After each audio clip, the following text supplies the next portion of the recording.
안녕하세요. 닥통 네이버 지식인 상담의 신홍범입니다. 이 불면증 앓고 계시는 분들 많으시고요. 또 이 수면 다운 검사에 대해서 들어보신 분들도 많이 있을 겁니다.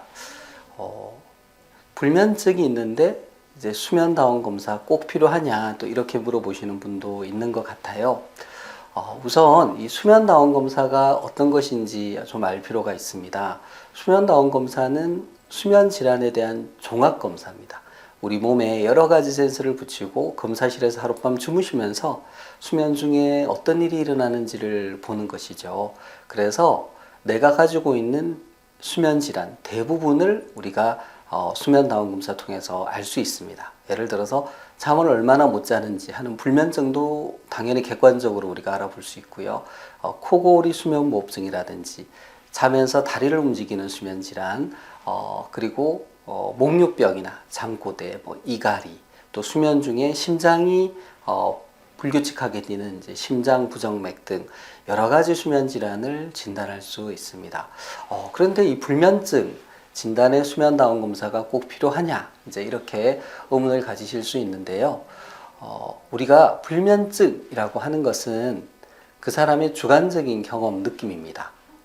난 잠드는데 시간이 너무 오래 걸려. 물론 이제 30분 이상 1시간 걸려서 잠 못 자는 분들도 있습니다. 그건 객관적인 거죠.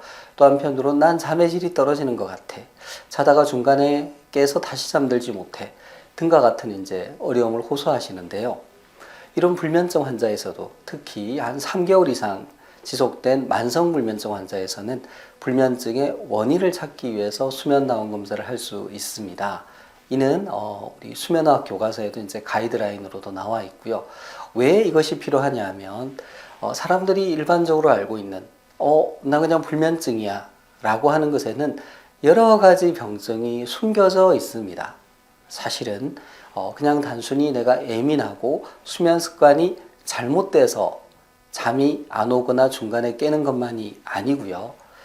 제 경험으로 보면 수면 무호흡증, 잠을 자려고 할 때 기도가 좁아지면서 숨이 막히는 수면 무호흡증의 경우에는 일단 바로 누우면 혀가 뒤로 밀리면서 답답함을 느낍니다. 그래서 잠들기가 어렵고요. 또 자는 중에도 숨이 막히면 답답해서 깨게 됩니다. 즉 잠들기도 힘들고 자다가 자주 깨는 문제가 생기죠.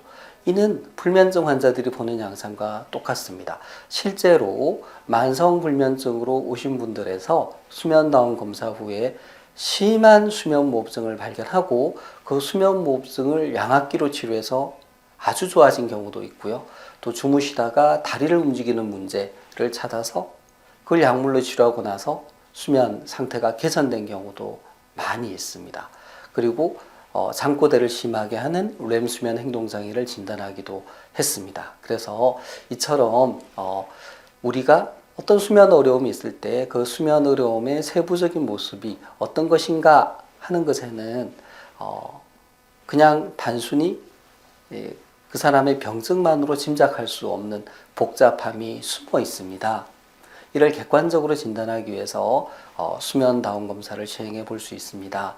실제 불면증을 호소하시는 분들의 상당수에서 수면무호흡증이 발견되고 있고요. 수면무호흡증 치료도 불면증 치료에 있어서 중요한 부분을 차지하고 있습니다. 수면 어려움이 있을 경우에 수면 클리닉 방문하셔서 수면 다운 검사 받아보시기 바랍니다. 이상입니다.